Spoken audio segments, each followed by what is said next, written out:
पंजाबी प्यारिओ बुआ खोले ना बुआ खोली और जब तक आना पे उसी बुलाई सस्ती उसके आखे की चाह पंजाबी प्यारिओ अज असां बैठे हुए हाँ पठवार एक बड़ी अजीम शख्सियत सुहावा रहने वाले बहुत बड़े शायर एक इनकलाबी शायर जिन्हें अपनी ज़िंदगी शायरी की इन्हां दा कलाम पूरे पंजाब च बहुत मशहूर होया। माड़ी मुराद जनाब जमान अख्तर साहब है, इन्हां ने एक किताब कच्चियां कंधां बड़ी मशहूर हुई।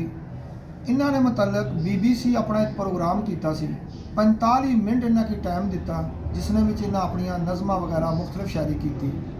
पंजाब ने तकरीबन हर बड़े मुशायरे इन्हां की इनाम तो नवाजा गया, इन्हां की तारीफ़ी असनाद दित्तियां गईयां। प्रोफैसर शरीफ कंजाई अवार्ड भी इन्हां की मिलिया। इस तो अलावा बेशुमार इन्हां की जिंदगी शायरी ने हवाले नाल कामयाबियां अज इन्हां की मिलने जनाब अख्तर जमान साहब होना को मेहरबानी। जमान साहब तुसा अपनी शायरी ने मतलब किस तरह तुसा शुरू की थी, किस तरह शौक होया, किस तरह तुसाने परवान चढ़ाई, इसने बारे कोई अपनी रोशनी पाओ। जी मैं शायरी ना कोई बचपन में तो है ही सी, थोड़ा बहुत शौक सी पढ़ने ना मैं उसी बाद के मैं जहांगीरा टेक्सटाइल मिल विच भर्ती हो गया। कुछ अरसा जहांगीरा टेक्सटाइल मिल लिया, फिर मैं लाहौर चला गया। तो सियासी तौर पर मेरे उस्ताद सुन मिर्ज़ा इब्राहिम साहब जेड़े इससे जेल में रिहायशी सुन काला गुजरा तो रेलवे ने सदर से मजदूर वो फिर इस तरह होया कि मेरी सियासी तरबियत भी उन्होंने नाल रह के हुई है। तो उस विच मेरे दो दोस्त सन, एक अपना कैसर तिलक नगरी लाहौर तो एक से सियासी दोस्त से एक सरगोदे तो गुलाम रसूल। तो वो जोड़े दोस्त सन कैसर तिलक नगरी साहब वो ड्रामे करने होने से। तो एक दिन मैं क्या सुनो कैसर तिलक नगरी नूं कि तेरे बाल लड़कियां आ रही खड़ियां आने कि यार ये क्या करना है तू इसनूं मतलब तू साढ़े नाल जिसला अस टुरने तो कोई ओपरे जे लगने हैं। तो दसन लगा कि असी करने ड्रामा करने तो जेड़ी चीज़ मैनू उस वक्त लेडीज़ कपड़े पा के तो मैंने औरत बनना पैना, मेरा जिसम पतला जाए तो मैं वो जज जाना। तो मैं ड्रामे क्यों करने हो तो कहने लगा कि ਜਿਹੜੀਆਂ किताबां मजदूर लोग पट्ठे ने मजदूर रेलवे ने मजदूर मिलों ने मजदूर पढ़ नहीं सकने, किताबां नहीं पढ़ सकने, वो जिसले ड्रामे भी देखने ने सीन तो उन्होंने की वो याद आ जानी है। तो किताब वो पढ़ नहीं सकने, पढ़े ही नहीं होने। इस वास्ते असी मतलब है एक बड़ा बड़ा कोई पग बन के बड़ा एक जागीरदार बनाने लंबरदार बनाने असी सरदार बनाने फिर उसने मतलब है जो करतूत करने ने इस मुल्क में रह के वो जेड़े उन्होंने किरदार वो फिर असी दसने जी तो उस ड्रामे सानू लोड़ पैनी ठीक। वो फिर कोई शायर भी सी कैसर तिलक नगरी तो मैनू शौक तो है सी जी बड़िया सोहनिया मतलब नज़मां पढ़ना होना सी।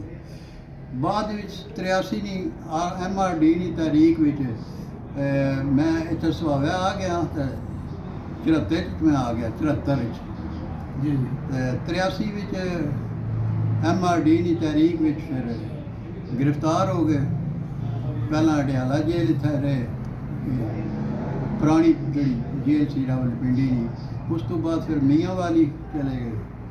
उत्थे मेरे दोस्त सन बहुत सारे प्रोफैसर हजरात सुन दूसरे लोग सुन तो साजिद कलीम साहब इस तरह मतलब है काफ़ी और लोग मतलब है अच्छे। फिर ये उतों मतलब है शौक पैदा होया तो वो मेरे अगे सवाल करन कि तुसी जेल में अपने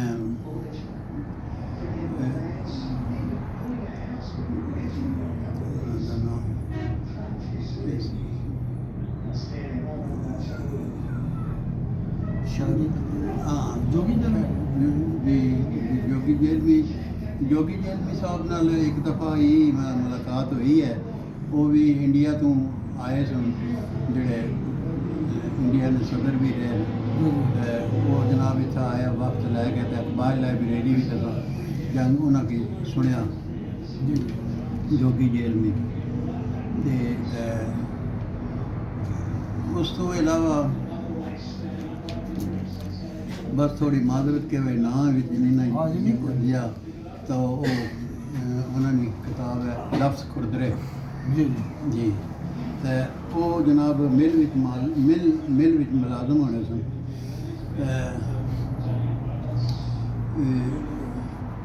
बदकिस्मती है कि मुँह पर है ना होने याद नहीं आने जी तो उन्होंने नज़म बड़ी खूबसूरत सी। तो एक दफ़ा भुट्टो साहब मौजूद सन। जेलम शहर ने लोग आने कि तुसी इन्हों मतलब है कि भुट्टो इतना जेलम रुके तो लोगों ने पब्लिक इकट्ठी हुई सी तो उन्होंने कहा कि जी आवाज़ां लानियां शुरू कर दित्तियां उन्होंने शहर तो सारे जी। तो भुट्टो साहब पूछने ये लोग की कह रहे हैं वो कहने लगे कि जी वो साढ़े इस जेलम ने बड़े बड़े शहर ने आ जाएगा ना तो वो फिर कहने लगे कि जी अच्छा तो तुसी उन्होंने कहो कि सुना सिपरा साहब तनवीर सिपरा तनवीर सिपरा साहब ने किताब है लफ्ज़ खुरदरे। जिस वक्त तनवीर सिपरा साहब क्या है कि जी नज़म कोई सुनाओ तो उन्होंने बड़ी खूबसूरत नज़म है सुनाई कि आनंद बेपर की कोई बात नहीं चाहिए मुझको, तकरीर मसावात नहीं चाहिए मुझको, ये लफ्ज़ हैं लफ्ज़ों से कहीं भूख मीठी है, मंशूर की सौगात नहीं चाहिए, मुखलस हो तो तकसीम करो ज़र को अभी से, वादों की स्याह रात नहीं चाहिए,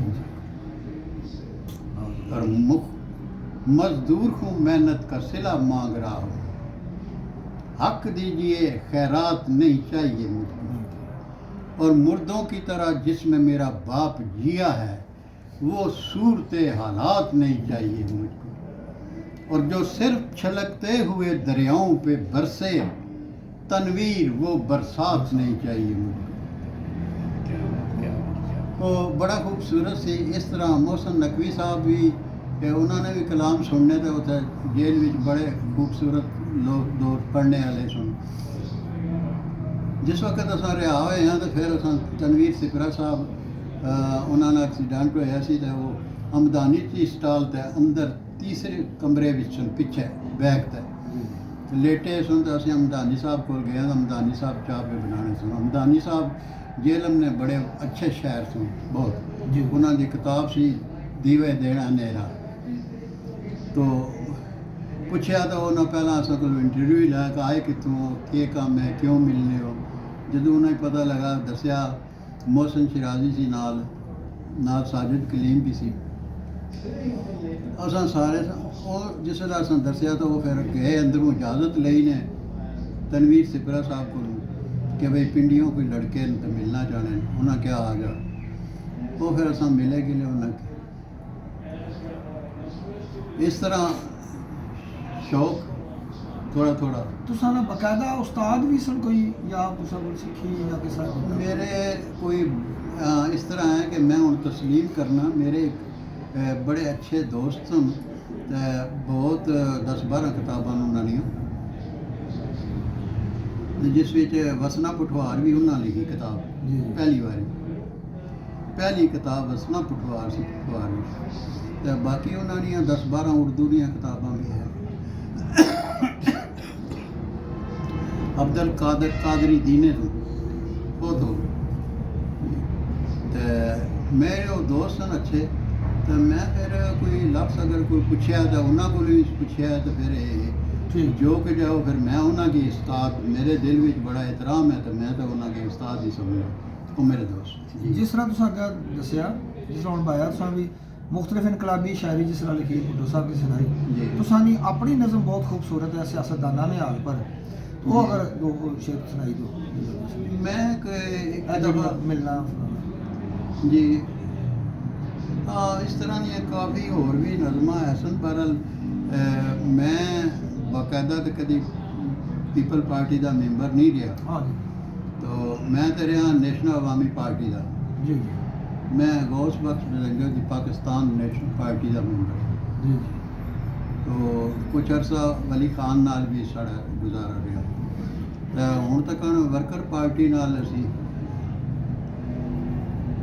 ਤੇ ਉਸ ਵਿੱਚ ਇਹ ਹੈ ਕਿ ਜਿਸ ਵਕਤ ਇਹ 12-14 ਜਮਾਤਾਂ ਰਲ ਕੇ ਤੇ ਇਸ ਨਾਲ ਬੇਨਜ਼ੀਰ ਨਾਲ ਰਸਤਾ ਰੋਕਣੇ ਸਨ। 90 ਤੋਂ ਪਹਿਲਾਂ ਦੀ ਗੱਲ ਹੈ, 86 ਵਿੱਚ, 87 ਵਿੱਚ, 88 ਵਿੱਚ।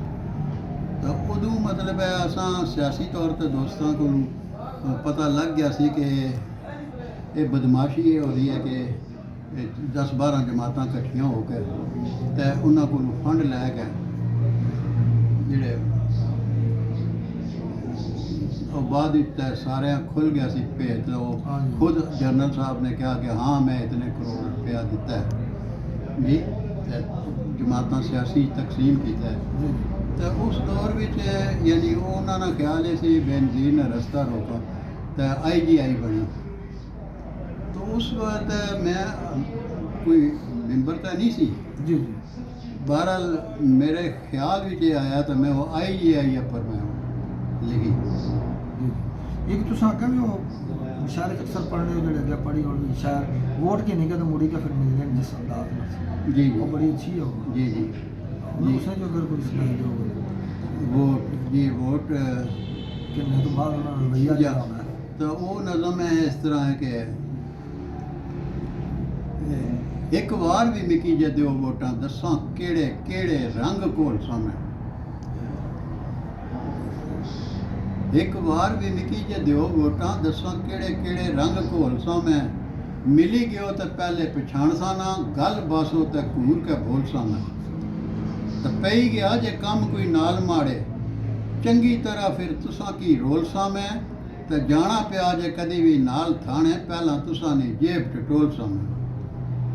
तो वोटां पैण जियां खिदमतगार रहसां वोटां पैण जियां खिदमतगार रहसां। बंदे बंदे की पखियां झोलसां मैं जुर्म कजी रखसां अपने वोटरां ने बाकी सारियां ने ऐब खोलसां मैं। कि तां केड़े दित्ती है केड़े नहीं वोट दित्ती वो सुबह शाम में लिस्ट फरोलसां मैं। तो रखसन याद वे लोक जमानियां तक इह जा कोई गंद कचोलसां मैं। तो लभी गए जे मिकी 2-4 ठेके पैसे खाणिया जरा ना डोलसां मैं। तो फंड अद्धे तो वध ना खर्च करसां इट्टां सुकियां ते रेत डोलसां मैं।